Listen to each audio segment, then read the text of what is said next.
اعوذ باللہ من الشیطان الرجیم بسم اللہ الرحمن الرحیم وما لکم لا تقاتلون فی سبیل اللہ والمستضعفین من الرجال والنساء والولدان الذين يقولون ربنا أخرجنا من هذه القرية الظالم أهلها واجعل لنا من لدنك وليا واجعل لنا من لدنك نصيرا صدق الله العظيم۔ سورۃ النساء کی آیت نمبر 75 ہے۔ ماقبل سے ربط یہ ہے کہ گزشتہ آیت مبارکہ میں بھی اللہ کی اطاعت اور خاص طور پر جہاد کا تذکرہ تھا۔ اس آیت مبارکہ میں بھی یہی مضمون ہے، بلکہ 5-6 رکوع جو آگے آئیں گے وہ تقریباً جہاد کے مضمون پر ہی ہوں گے۔ اس آیت مبارکہ میں جہاد کی ترغیب دی اور جہاد پر ابھارا، اور اس زمانے میں جو ایک خاص وجہ موجود تھی جہاد کی، اس کا تذکرہ کیا۔ اللہ تعالیٰ نے یوں مخاطب کیا وَمَا لَكُمْ، اور کیا ہو گیا تم کو، لا تقاتلون فی سبیل اللہ، نہیں تم قتال کرتے، جہاد کرتے، لڑتے اللہ کے راستہ میں، اور کمزور لوگوں کے واسطے۔ آگے من بیانیہ ہے، یعنی جو مرد بھی ہیں، عورتیں بھی ہیں، بچے بھی ہیں۔ یہ مکۃ المکرمہ کے کمزور لوگ مراد ہیں، اور وہ یوں دعائیں کر رہے ہیں، اے ہمارے رب ہم کو نکال اس بستی سے کہ یہاں کے رہنے والے تو بڑے ہی ظالم ہیں، ہمارے لیے اپنے پاس سے کوئی حمایتی بھیج دے، ہمارے لیے کوئی اپنے پاس سے مددگار بھیج دے۔ تو جہاد کے، قتال کے عمل پر اللہ تعالیٰ نے ابھارا پہلا لفظ فی سبیل اللہ، کہ یہ جو جہاد ہے یہ اللہ کے راستے میں ہے۔ اللہ کا راستہ کیا ہوتا ہے؟ جس میں قرآن پھیلایا جا رہا ہو، سنت پھیلائی جا رہی ہو، پورا دین پھیلایا جا رہا ہو، اور پورے دین کا غلبہ اس کے ذریعے آ رہا ہو۔ یہ ہے سبیل اللہ۔ کہ کیا تم سبیل اللہ میں جہاد نہیں کرتے؟ کہ اللہ تعالیٰ کا دین، اللہ تعالیٰ کی توحید غالب ہو جائے، اس کے لیے تم نہیں چلتے؟ تو اس سے معلوم ہوا کہ جو جہاد ہے یہ فی سبیل اللہ ہے، اور سبیل اللہ کے جو احکام ہیں وہ ہر مجاہد پر ہیں۔ یہی وجہ ہے کہ مجاہدین کے آپ واقعات سنو گے تو ان کی ایمانی قوت پر حیران رہ جاؤ گے۔ کتنے مسلمانوں کے دستے جب کافروں کے علاقے میں گئے تو کافروں نے اپنی خوبصورت خواتین ان کے سامنے پیش کر دی، ایک مجاہد نے بھی ان کی طرف نگاہ اٹھا کر نہیں دیکھا، کیونکہ یہ فی سبیل اللہ ہے۔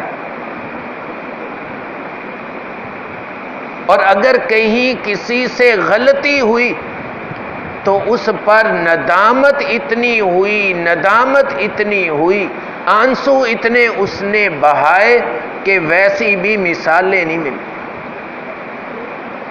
حکیم الامت مجدد الملت الشاہ مولانا اشرف علی تھانوی رحمۃ اللہ علیہ کے واعظ میں پڑھا کہ ایک سریہ غالباً حضرت عمر فاروق رضی اللہ تعالی عنہ کے زمانے میں کسی علاقے میں بھیجا، غلبہ پایا، غلبہ پا کر کچھ نوجوانوں سے غلطی ہوئی کہ جو مال غنیمت آیا اس میں شراب بھی تھی، وہ بھی جلدی جلدی پی گئے،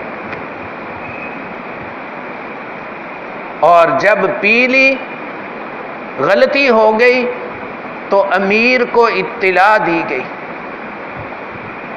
جو قافلے کے امیر تھے، سپہ سالار تھے، انہوں نے حضرت عمر فاروق رضی اللہ تعالی عنہ کو یا جو خلیفہ تھے ان کو خط لکھا، آدمی کے ذریعے فتویٰ چاہا، تو فرمایا کہ آپ میری جانب سے نائب بن کے جس نے شراب پی ہے اس کے 80 چھڑیاں لگا دو۔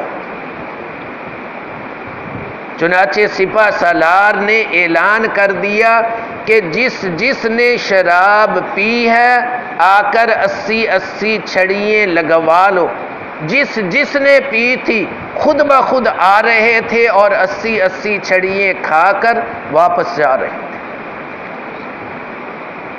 یہ ہے یقاتلون فی سبیل اللہ، اللہ کے راستہ میں یہ قتال۔ اور آگے وجہ بتائی کہ دوسرا یہ بھی کہ کمزور لوگ کہ مکہ مکرمہ میں کتنے مرد، عورتیں، بچے، ان پر ظلم ہو رہا ہے، یہ ظلم ایک مستقل داعی ہے کہ تم ان کے ساتھ قتال کرو۔ مظلوم کی داد رسی، اور وہ مظلوم بھی مسلمان۔ کتابوں میں لکھا ہوا ہے، بڑے بڑے علماء نے، فقہاء نے لکھی ہے یہ بات کہ مشرق کی ایک جانب کسی ایک عورت پر ظلم ہو، مغرب تک کے مسلمانوں کے ذمہ ہے اس کی داد رسی۔ اندازہ لگائیں آج کتنے مسلمان مرد و خواتین ان پر غیر مسلم ظلم کر رہے ہیں، اور ہمارے 50-60 اسلامی ممالک ہیں، کسی ملک کے بادشاہ کے کان پر جوئیں تک نہیں رینگتی۔ اندازہ لگائیں ان کا ایمان کتنا کمزور ہو چکا ہے۔ کل کو یہ اللہ تعالیٰ کو کیا منہ دکھائیں گے؟ اور خواتین کی طرح ہمارے ملک کی ہی مشہور ڈاکٹر عافیہ خواتین میں سے ہیں، کس قدر ظلم ہوئے، اور کسی کے سر کے اندر اس کا کوئی اثر ہی محسوس نہیں ہوتا، دماغ میں اثر ہی محسوس نہیں ہوتا۔ اور ایک وہ زمانہ تھا کہ حجاج بن یوسف جس نے قتل و غارت اتنی کی کہ صحابہ اکرام کو بھی شہید کر دیتا تھا، لیکن اس کے باوجود غیرت ایمانی اس میں کچھ نہ کچھ موجود تھی۔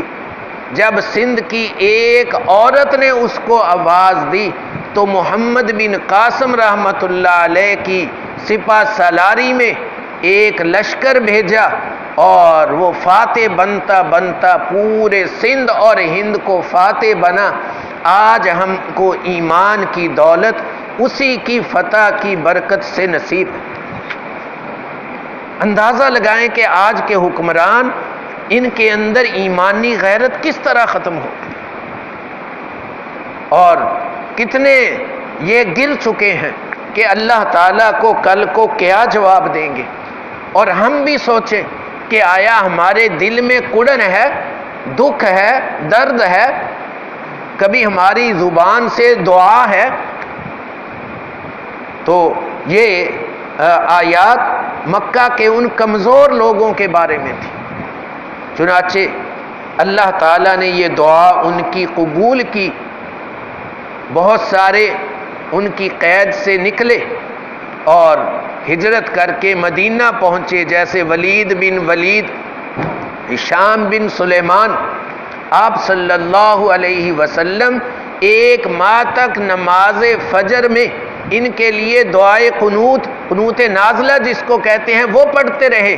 اللہم انجی ولید ابن ولید، اللہم انجی سلیمان ہشام ابن سلیمان، ایسے نام لے لے کر دعا کرتے تھے، یا اللہ ان کو مکہ کے اندر جکڑا ہوا ہے، ظلم ہو رہا ہے، یا اللہ ان کو نجات دے دے۔ اور پھر جب مکہ فتح ہوا پھر تو سب کو ہی نجات ملی۔ حضرت عتاب بن اسید رضی اللہ تعالی عنہ کو آپ صلی اللہ علیہ وسلم نے اپنی جانب سے گورنر وہ متعین کیا، مظلوم کو مظلوم کا حق دلوایا، غریب کو غریب کا حق دلوایا، عدل و انصاف ایسا قائم کیا کہ آج تک ویسے عدل و انصاف والے لوگ پیدا نہ ہو سکے۔ اس پر آیت کا مضمون مکمل ہوا۔ حق تعالی شانہ صحیح تفسیر سمجھنے کی توفیق عطا فرمائے۔